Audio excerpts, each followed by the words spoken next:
कुष्ठ रोगियों को आरकेपुरम में लगवाई गई वैक्सीन। दिल्ली के आरकेपुरम के जीवनदीप कुष्ठ आश्रम में कुष्ठ रोगियों के लिए वैक्सीनेशन कैंप लगाया गया, जिसमें कई कुष्ठ रोगियों को वैक्सीन लगाई गई। आरकेपुरम के पूर्व विधायक और डायलिसिस नामक संस्था द्वारा यह कैंप आयोजन किया गया, जिसका निरीक्षण करने के लिए और लोगों को वैक्सीन के फायदे बताने के लिए नई दिल्ली सांसद मीनाक्षी लेखी भी वहां पहुंची और इस वैक्सीनेशन कैंप का दौरा किया। आपको बता दें, राजधानी दिल्ली समेत पूरे भारत में लगातार वैक्सीनेशन का कार्यक्रम चल रहा है और लोग अपना स्लॉट बुक कराकर हर व्यक्ति वैक्सीन ले रहा है, मगर कई ऐसे लोग हैं जिनको जानकारी का अभाव है। ना तो वो ऑनलाइन स्लॉट बुक कर सकते हैं और ना ही वैक्सीनेशन सेंटर जाने में समर्थ हैं। और ऐसे इसी तरह कुष्ठ रोगी भी ना तो ऑनलाइन स्लॉट बुक कर सकते हैं और ना ही जानकारी के अभाव के चलते वो कोई कार्य ऑनलाइन कर सकते हैं, जिसके लिए पूर्व विधायक अनिल शर्मा और डायलिसिस संस्था ने मिलकर कार्यक्रम चलाया, जिसमें कुष्ठ रोगियों को वैक्सीन लगाई गई और लगातार अब आगे भी इसी तरीके से और भी ऐसे लोगों तक ये वैक्सीन पहुंचाएंगे जो वैक्सीन लेने में असमर्थ हैं या फिर ऑनलाइन अपना स्लॉट बुक नहीं कर सकते। उन लोगों तक अब लगातार वैक्सीन संस्था के द्वारा पहुंचाई जाएगी।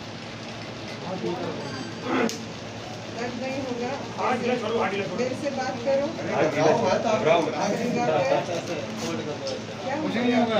कुछ भी नहीं होगा, मेरे को 2 लगी हुई है। क्या उम्र है आपकी? लंबी के पता नहीं चलता।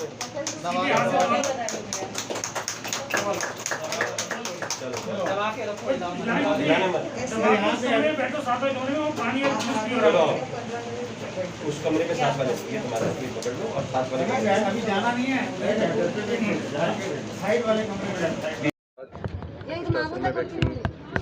किस तरीके से लोगों कुछ तो लोगों को चिंता है कि प्रधानमंत्री जी ने फ्री वैक्सीन भेजी है, लेकिन व्यवस्था जो है थोड़ी बेहतर हो सकती है दिल्ली में। और अगर दिल्ली में व्यवस्था बेहतर होती तो लोगों को आसानी से उपलब्ध भी होती, पर जिन कारणों से उपलब्ध नहीं हो पा रही तो समाज सेवी संस्थाएं और अन्य लोग जो हैं जो मदद कर पा रहे हैं, हमने उनसे मदद लेकर कुष्ठ आश्रम में, और ऐसे कुष्ठ परिवार हमारे पास और हैं, 3 कुष्ठ आश्रम पड़ते मेरी कॉन्स्टिट्यूंसी में, उन सबके लिए हमने ये प्रबंध करवाया है।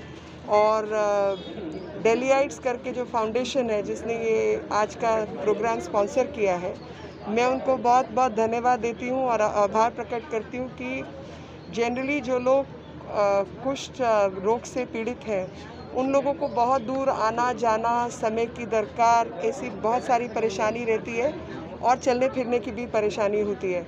तो अब उनके ही क्षेत्र में आकर जब ये वैक्सीन हम उपलब्ध करवा देते हैं तो उनकी जीवन थोड़ा सा आसान हो जाता है। आप बाकी अन्य लोगों को भी आग्रह रहेगा कि इस तरीके के आयोजन करें और ख़ास तौर पे जो दिव्यांग जन हैं या अन्य ऐसे स्पेशल पीपल जो लोग हैं उनके लिए कुछ ना कुछ मदद पहुंचाएं। आप जैसे लोग हैं, चाहे वो विधायक हैं, अभी पूर्व विधायक अनिल शर्मा जी यहाँ आते हैं कुष्ठ आश्रम में, लोग आज भी इनको कुछ अलग भावनाओं से देखते हैं, क्या कहेंगे? जिसने लोगों के बीच रह के लोगों की समस्याएं हल की हैं तो लोगों का मन में जो है ऐसे व्यक्ति के प्रति प्रभाव होता ही है और वो उसे अपने परिवार का हिस्सा मानता है। मेरा आग्रह है कि सब लोग इस प्रकार से काम करें। विधानसभा में कुष्ठ आश्रम में लोगों को वैक्सीन लगाई जा रही है, किस तरीके का प्रोसेस और किसकी संस्था के साथ आप मिलकर करवा रहे हैं? मैं दिल की गहराइयों से, क्योंकि ये जो सारा आज प्रोग्राम हो रहा है, ये दिल्ली हाइट्स के सोंधी साहब हैं हमारे, जो इसके चेयरमैन हैं, उनकी वजह से आज यहाँ पर कार्यक्रम चल रहा है हमारे कुष्ठ आश्रम में। वैसे तो देश के अंदर माननीय नरेंद्र मोदी साहब, हमारे प्रधानमंत्री जी, फ्री में वैक्सीन लगाई रहे हैं, परंतु उनका नंबर आने में कुछ समय लग रहा था। परंतु इन्होंने आज अपने खुद के व्यक्तिगत अपनी एनजीओ के प्रयास से आज जितने भी यहाँ तकरीबन 150 के करीब टोटल यहाँ पर लोग हैं, उन सबको वैक्सीन का प्रोग्राम है, फर्स्ट डोज लग रही है और सेकंड डोज भी 3 महीने के बाद दोबारा से भाई साहब ऑलरेडी इस बात को डिसाइड कर रहे हैं। तो यहाँ के लोगों के लिए आज ये सच में अच्छी बात है, क्योंकि शायद इनका नंबर जो मोदी साहब का प्रोग्राम ऑलरेडी चल ही रहा है, तो हो सकता है महीने में आता, 2 महीने में आता है, 15 दिन में आता, तो वो आज ही हो गया। इसलिए मैं सोंधी साहब का दिल से आज इस कार्यक्रम के लिए बहुत धन्यवाद भी करना चाहता हूँ। आगे और किस तरीके का और किस तरह एरिया है उनमें भी क्या इस तरीके से चाहेंगे संस्था आगे आएँ उनको आप वैक्सीन लगवाएं? मैं आज मेरी ऐसे बातचीत हो रही थी, ऐसे कुष्ठ आश्रम 3 और हैं हमारी लोकसभा में, दीदी मीनाक्षी जी के क्षेत्र में, तो भाई साहब ने कहा है कि हम 1-2 दिन में वहाँ का भी प्लान बनाएंगे। इसके अलावा मैं आप टीवी के माध्यम से बताना चाहता हूँ कि ऑलरेडी हमारे देश के माननीय प्रधानमंत्री जी जितने भी आसपास स्कूल हैं सबके अंदर वैक्सीन सिस्टम चल रहा है। ऑलरेडी हमारे काफ़ी जगह पर फ्री वैक्सीन और बहुत तेज़ी से चल रही है और मुझे लगता है आने वाले 2 महीने के अंदर अंदर दिल्ली में शायद ही कोई बचेगा जिसको वैक्सीन ना मिली हो, ऐसा मुझे पूरा विश्वास है। परंतु ऐसे पॉइंट्स जो बेचारे शायद अच्छी तरह से नहीं जानते हैं, मोबाइल का प्रयोग अच्छे तरीके से नहीं जानते हैं, पढ़े लिखे नहीं हैं, उनको थोड़ी दिक्कत थी, तो ऐसी चीज़ के लिए सोंधी साहब जैसे लोग आगे आए हैं जिन्होंने आज यहाँ पर बढ़ चढ़ कर खुद अपने इनिशिएटिव लिया है, डीएम साहब से मीटिंग करके सब कुछ करके, इसलिए मैं उनका दोबारा धन्यवाद करता हूं। देखा जा रहा है विकलांगों को खासकर परेशानी हो रही है सेंटर में जाने के लिए। आर के पुरम की बात करें तो आपके द्वारा क्या कुछ प्रयास किए जाएंगे कि विकलांगों को सेंटर तक? हर सेंटर पे बाकायदा व्हील चेयर है।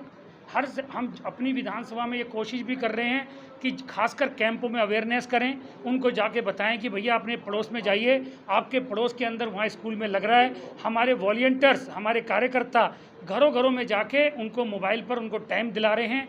और आजकल जो वॉक इन शुरू हुआ है, उस वॉक इन से बहुत फ़ायदा हो रहा है। वॉक इन में भी काफ़ी लोगों को हम भेज रहे हैं। मैंने जैसे कहा कि एकदम दिल्ली की 2 करोड़ पॉपुलेशन है, 10 दिन में, महीने में तो हो नहीं सकता, एक समय लगता है, उस समय के हिसाब से चीज़ें चल रही हैं। और विकलांग और खासकर कुष्ठ रोगियों के लिए जैसे आज हुआ है, ये सच में बहुत अच्छा काम भाई साहब के माध्यम से हुआ है आज। मेरा नाम दीपक सोंधी है और ये जो डेलीआइट्स फाउंडेशन है, मेरी डेलीआइट्स के नाम से एक पत्रिका निकलती है। तो मैं और मेरा बेटा हम बैठे थे कि भाई अब इस समय काम कोई चल नहीं रहा, सागर आप आइए, इस समय कोई काम चल नहीं रहा था, तो हमने कहा कि घर में बैठ के अगर हम लोग कोसें कि सरकार कुछ नहीं करी तो हमें ही बाहर निकल के कुछ ना कुछ करना चाहिए। तो डेलीआइट्स फाउंडेशन के माध्यम से हम लोगों ने शुरुआत की और यहाँ पर हमें ऐसा फील हुआ कि ये वैक्सीनेशन ड्राइव यहीं पर होनी चाहिए, क्योंकि इन लोगों को बाहर जाकर के लगवाना, जैसे कि अभी आपने सवाल किया था कि ये जाए और थोड़ा मुश्किल होती है जाने में, तो ये वैक्सीनेशन ड्राइव यहाँ पर इसीलिए प्लान की गई है कि हम लोग यहाँ पर वैक्सीन लगाएं और इनको यहीं कोई तकलीफ ना हो। यहीं पर घर है इनका, यहीं पर वैक्सीन लगी और यहीं इनको रेस्ट मिल गया, यहीं पर डॉक्टर्स हैं, सब कुछ है देख रेख के लिए इनकी। आने वाले समय में क्या प्रयास रहेंगे? सिर्फ ये कुछ लोगों तक ही सीमित रहेगा या फिर? हम लोगों ने अभी जो लास्ट वीक जो किया है, ये अंडर प्रिविलेज लोगों के लिए वसंत विहार में एक स्कूल है, ललित महाजन स्कूल, वहाँ पर हमने अंडर प्रिविलेज लोगों को लगवाई है। इससे पिछले हफ्ते हमने दिल्ली पुलिस के एम्प्लॉयज़ की फैमिलीज़ को, 500 फैमिलीज़ को हमने वैक्सीनेशन कराई है। पिछले कमिश्नर साहब जो थे श्रीवास्तव जी, उनको हमने प्रॉमिस किया था 1000 का, तो बाकी 500 बचे हैं और अब हम बाकी 500 के लिए अगले महीने प्लान कर रहे हैं कि वो भी हम लगवाएंगे। हमारी जो कोशिश है वो ये है कि जैसे जैसे टाइम के साथ ज़रूरत बदल रही है, हम उस हिसाब से नीड को समझते हुए काम आगे कर रहे हैं। हमने स्टार्ट किया था ऑक्सीजन और बेड अरेंज करने से, फिर हमने कोविड सेंटर्स खोले एंड उसके बाद हमारे को समझ आया कि vaccination is the need of the hour, तो इस टाइम हम वैक्सीनेशन पे फोकस कर रहे हैं। एंड इसके बाद अब हमारा नेक्स्ट टारगेट है पैरामेडिकल ट्रेनिंग सेंटर्स की ऑर्गेनाइजेशन करना, जिससे 3rd वेव के लिए हमारा पैरामेडिकल स्टाफ जो है वो पूरा रेडी हो जाए एंड उस टाइम पे इमरजेंसी को जल्दी से जल्दी कंट्रोल किया जाए। मेरा नाम सागर सोंधी है, मैं डेलीआइट्स फाउंडेशन का एक ट्रस्टी हूँ।